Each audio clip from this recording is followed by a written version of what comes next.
Sir কিসের কারণে আজকে আপনাদের এই অভিযান ছিল? একটা ফেসবুকের কমপ্লেন যেটা নিয়ে আমরা ওই দীপ্তন্ন ভৌমিকের বাড়িতে আসলাম, দীপনাথ ভৌমিকের বাড়িতে। আচ্ছা, তো ওনাকে এক্সামিনেশন করার জন্য আমরা আসলাম। তো ওনাকে বাড়িতে পাইনি, উনি নাকি বেড়ে গেছেন। আর কোন কোন জায়গাতে আপনারা অভিযান চালাচ্ছেন? একটা আমরা সন্দীপন চক্রবর্তীর বাড়িতে আমরা আসলাম, ওনাকে পাইনি আমরা। মূলত এটা কি কেসের জন্য? এটা একটা ফেসবুকের কমপ্লেন আসলো আর কি। তাদের কে কমপ্লেনটা করেছিল? কমপ্লেন করেছিল অনেক এমএলএ কলোনি রায় ম্যাডাম। আচ্ছা, ওদের বিরুদ্ধে যে মামলা হয়েছে, যে দুজনের নাম বললেন, কি কি ধারায় মামলা হয়েছে?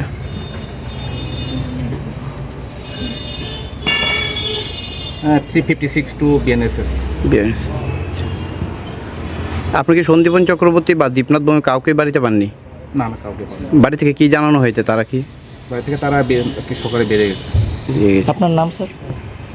আমি সুরকুমার দেবর্মা, ইনভেস্টিগেটিং অফিসারের ম্যাডাম। ঠিক আছে।